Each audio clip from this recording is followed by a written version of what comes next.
Na-adjust ng ganda, no? Ha? Na-adjust ko. Ganda. Na UUP nga pagka ano? Parang maluwag na to. Alin? Parang hindi maluwag ko ba? Gano'n lang ito parang... Mahigpit na. Right guys, ayan po no, good morning. This is me again, Aris from Aris TV. Ayan na po no. So this is the first time na bumili na tayo ng parts ng motor. Ayan nga po. Lastly kasi nadali yung side mirror natin sa parking dahil sa sobrang dikit-dikit. And ayun, I decide to buy a new one. So ayan na. Ito na yung pamalit natin sa ating bagong Kymco KRB 180cc na motor. Ito yung bago nating side mirror. Ayan. So open the box muna natin para makita natin yung loob kung tama ba yung na-order natin sa Shopee. Alright, ayan po mga ka-alright, no? Ayan po yung ano natin. Syempre, Aris. And yung mga motor parts. Kung order natin doon sa Shopee. So, yan, sealed na sealed pa yan. So, I hope so na yung lahat ng na-order natin tama nandito. So unboxing bigla no. Pasensya na kayo sa background, gawa ng medyo makalat po yung room namin. And ang inaasahan ko lang is sana tama yung na-order natin sa Shopee. About this ano, i-vlog na rin natin pa ano ay ikabit po ito doon sa ano sa shop. Pakabit natin kay Laupan yung bagong ano side mirror. And po no, yan yung laman ng box. So ito nga po yung in-order kong ano side mirror. So ipapakabit natin yan doon. Ewan ko lang kung hindi ito mahaba no. But sana tama lang. Ayan. So ito po yung side mirror na na-order ko. Ayan. Nakikita nyo. Instruction po siya kung ano ikabit at paano gamitin. And pangalawa, basahan o pamunas dun sa ano natin. And syempre ito kompleto na pala para sa ano ng hangin, lock sa tire. And para dun sa ano pagtanggal ng ano natin yung side mirror na ikabit sa taas, ito yung pamalit para wala pong butas yung ano lagayan ng nuts na screw. And happily ito po yung kompletong accessories ng ano para dito sa ito yung pinaka-importante yung tawag dito bracket para dun pagkakabitan ng side mirror. Ayan, so yan po yung bracket nya no. So dalawa yung bracket para sa pagkakabitan ng side mirror. And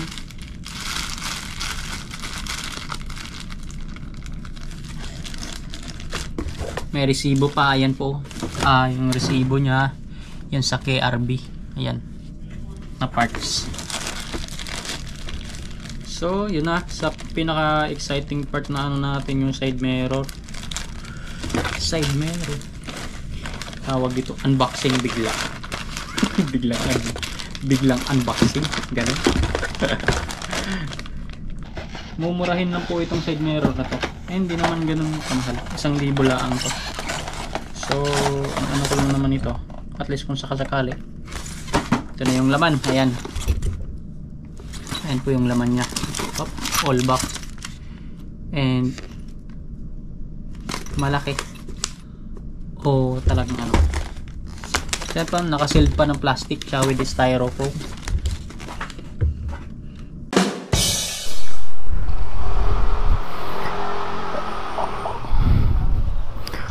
Alright. Ay po mga ka-alright no, sobrang lamig. Grabe, 7 degrees daw dito ngayon. Tawyen. Ayan na nga. Pupunta na po tayo dun sa shop para sa ating ano papalit na tayo ng side mirror. Pakabit na po natin yung nabili natin sa Shopee last day. May OT po tayo ngayon mga ka-alright no. Pero kailangan nating ipakabit na yun para matapos na, para maikabit na po. Grabe, sobrang lamig mga ka-alright. Ayun, this is me again, Aris from Aris TV. Alright, grabe. Sobrang lamig. Sana bukas na silaupan ngayon, no, para pakabit na natin.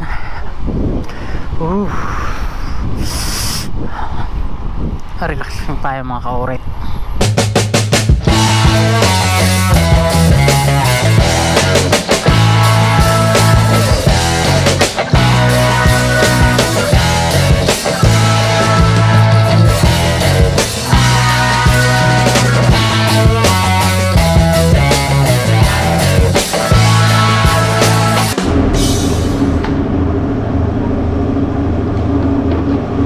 Laupan sway-sway. Alright, ayan po mga ka-alright, no, at this time, ayan, tinatanggal na po ni Laupan yung sa harap ng play rings ng ating KRB 180 para po sa pag-estimate o pag-check ng ating bagong side mirror na ipapalit sa ating KRB 180. Ayan po, mapapansin nyo, pinaklas na ni Laupan, nililinis, tsaka ayan. So actually at this time, nandito po tayo sa sa shop ni Laupan. Ayan, dito pa rin tayo sa Taoyuan. Sa lukuhin natin pinapacheck. Ayan, yung shop ng SYM.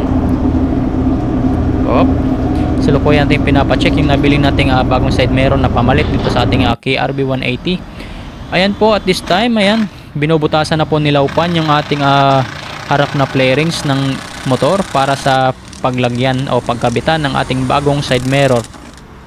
Ang kagandahan lang po nito mga ka-oret, no, may guide na po siya sa loob, may circle na, tatansya mo na po kung gaano kalaki yung butas na ilalagay mo. Ayan, so circle na, matatansya mo po saan mo banda ilagay yung butas para sa paglagyan ng nuts ng ating side mirror.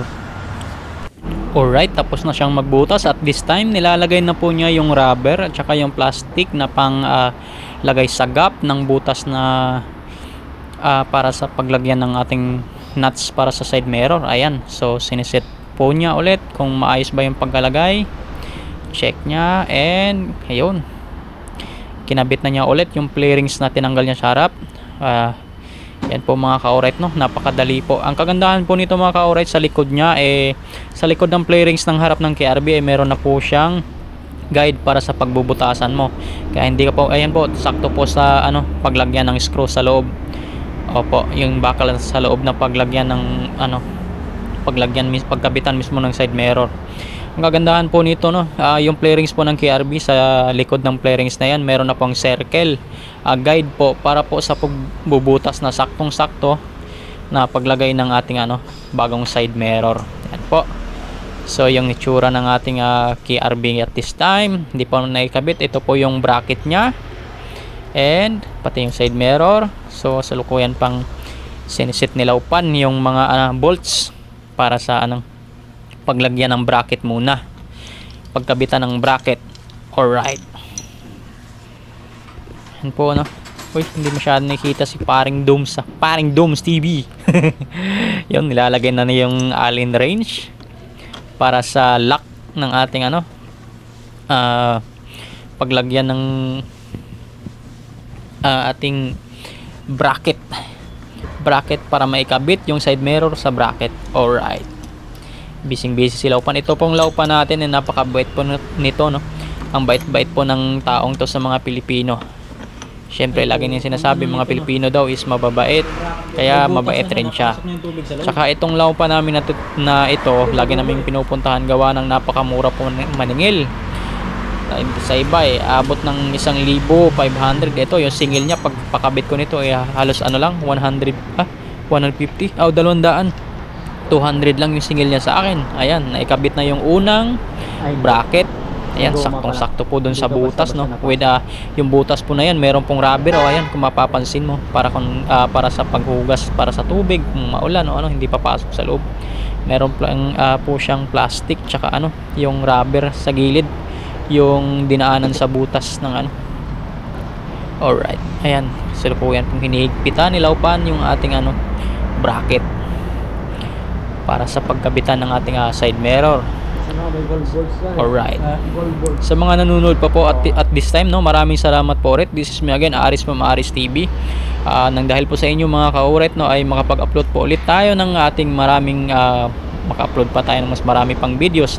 At this time yung content po natin is ayan, pinakapakita po natin yung paano kinabit yung ating side mirror. Kung mapapansin nyo sa ibang rides natin, yung ibang mga kasama nating nakaka-KRB nakapalit na ng side mirror, but at this time ngayon lang po ako makapagpapalit ng side mirror gawa ng nabasag, hindi naman nabasag, yan po no, nasira po yung sa may screw ng side mirror ko gawa ng nasagi.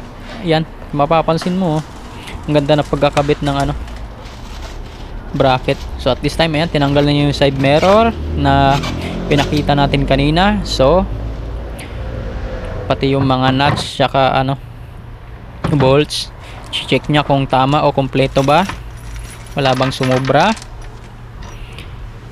Galing nito ni Laupan, napakabait pa, kaya lagi namin binabalik-balikan to pag meron kaming pinapaayos, pinapacheck sa kanya lang kami. Alright, so ayun, kakabit na niya. First attempt. Double check muna niya kung paano yung hitsura. So tama, first attempt ng kabit ni Laupan, first attempt. So check muna natin. Ayan na, kabilang side kabit muna. Medyo nahirapan si Laupan dito gawa ng kailangan ng pang sa likod, hindi siya gumamit ng katala para rin sa likod para pangpahigpit. Ayan nakayuko pa pong ating side mirror gawa ng hindi pa po na-adjust. Nalagay na niya yung mga nuts para sa lock. Alright, ang ganda po ng play rings ng KRB mga ka-oret, gawa ng yung mismong play rings niya may circle na po sa loob para guide para kung saan mo banda siya bubutasan para hindi ka magkamali po. And syempre yung binili naming side mirror pang KRB talaga, and may free na po siyang rubber o gasket para dun sa mismong butas ng tsaka plastic na pang advance. Yun, kinabit na niya yung pangalawa, nakayuko pa rin yung side mirror. Yan, sinubukan niyang ihigpit. Check muna natin kung yung pagkakabit medyo maluwag pa para po check natin kung maayos na ba yung pagkalagay. Alright, shout out po sa lahat ng mga manunood natin. Shout out po sa lahat ng viewers ng Aris TV. Si Paring Dims, nilalamig din si Paring Dims. Lamig kasi dito ngayon mga alright. Shout out po sa mga viewers ng Aris TV nang dahil po sa inyo ay makapag-upload po ulit tayo ng mas marami pang video. Maraming salamat po sa mga napasyal o napa-click sa ating video na ito. Sana mag-subscribe po kayo para para sa mas marami pa nating i-upload na videos Alright, maraming salamat po sa mga nag-subscribe, bagong subscribers natin, syempre sa mga nagla-likes ng ating Aris TV videos para sa YouTube and also for our Facebook page Aris TV. Alright, ayan, ina-adjust na ni Laupan kung saan paharap yung side mirror. Medyo kinakabahan pa ng konti at gawa ng virgin pa po yung ating side mirror. Yan, sa lakuyan yung ina-adjust, but napapansin ko po, ayan po mga kaurit, mapapansin nyo parang mahaba po mahaba talaga. Ayan mahaba po yung pagkakabit nya, nasobra po siya. Ayan, nasobra po siya sa manubela. Ayan, kung magawa kang manubela, medyo hindi naman ganun kahaba, but medyo sobra siya talaga siya ng konti. Pag nagda-drive ka po kasi tapos medyo siksikan, may mga sasakyan sa gilid, feel mo kasi parang masasagi siya pag gantong medyo mahaba. Yan, kasalukuyan pa niyang chine-check yung angle ng side mirror, kung ano bang dapat. Kanyan yung Laupan namin. Yan, napakapogi ng Laupan namin, ang bait-bait niya sa Pilipino. Alright,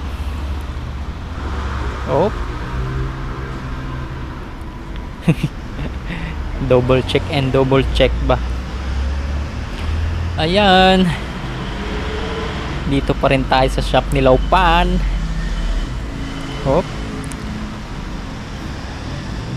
Check ni Laupan kung talagang pwede na ba. Ayan, kung mapapansin nyo, no, nalagpas siya ng konti sa mismong manubela. Medyo mahaba po siya. So, first try and first option.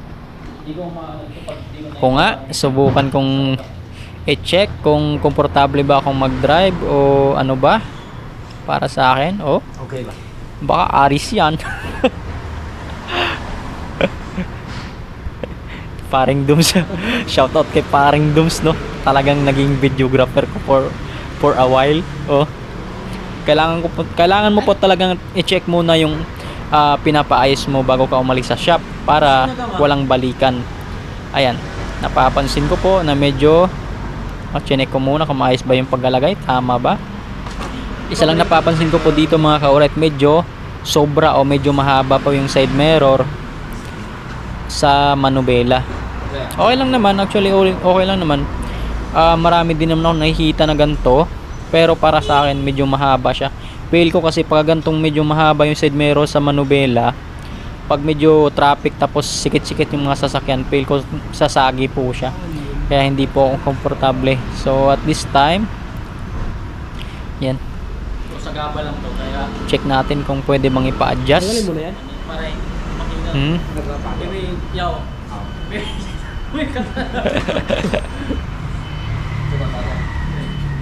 Pinapatanggal ko po yung lumang side mirror para gawa ng nabasag yung plastic dun sa may lagayan ng screw. Yan, natanggal na. Tingnan natin yung magiging hitsura pag tinanggal na yung lumang side mirror. And bumili, ayan, yung pre na panglagay dun sa Tabahan. parang nuts lang din, screw, bolts, lalagay dun sa butas ng lumang side mirror para hindi mapasukan ng tubig. Ayan, pula pa yung kulay. Yun, bait-bait nilaw pa, no? Tinutulungan talaga akong mag-adjust tsaka mag-check kung talagang komportable ka na sa pinakabit mo, meron ka bang babaguhin o ipapabago. Ayan, nailagay ko na. Yan po yung itsura nya. Alright. Wala na po yung lumang ayan po at this time, no, mapapansin mo, ayan, sobra po talaga. So I decide na kung pwede ilipat siya sa bandang gitna, gawa ng sobra. Okay lang naman talaga. Kadalasan ganyan naman talaga, pero hindi po kasi ako komportable. So sinabi ko kay Laupan na kung pwede i-adjust banda sa gitna. Ayan, so yung kabilang side sinubukan niyang i-adjust sa gitna, and ayun, komportable na ako. Kitang-kita ko umiksi siya ng konti, siguro mga 3 mm. Ayan, dati dito, and nilipat ko banda sa gitna. Pinalipat ko banda sa gitna para medyo umiksi konti. Gawa ng feel ko kasi nung unang kabit niya, sobra. Ayan, chinik na ni Boss Maku. Ayan, si Boss Maku, yung may KRB na gray. Double check din niya kung okay na ba, komportable na bang i-drive. Mahigpit na yan. Oops. Ayan po yung motor ni Boss Maku, no. Ano naman kayong ipapaayos nito? Chinik din ni Laupan kung pareho lang ba ng komportable sa driving. Yan po yung motor na KRB ni Boss Maku na gray. Uy! Alright. Yan, Paring Dooms TV, relax na relax lang. Ayan, double check again Laupan kung talagang maayos na ba, sakto na ba yung pagkalagay. Alright, thank you so much. Ayan po, naikabit na po yung ating bagong side mirror. Alright, no, kasalukuyan po ako nandito sa shop ngayon. Ayan, so naikabit na po yung ating side mirror. And then, siyempre, yung takbo ng natin, yung odo ng motor natin is nasa 1.4 na, 1.5 almost. Choose oil tayo. Ito po yung mga available natin na oil. Yan. So, yung gagamitin natin, yung dati natin ginagamit. Alright.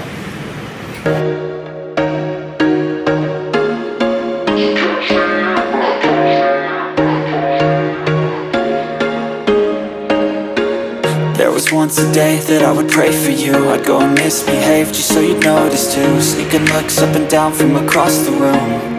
And damn, what a hell of a view. I feel good, you look great, I like you, I can't wait. A first time, a first date. You're so fine, I'm so late. You sip wine, I drink straight. Don't waste time to my place. I feel my heart erase. So catch me if I fall.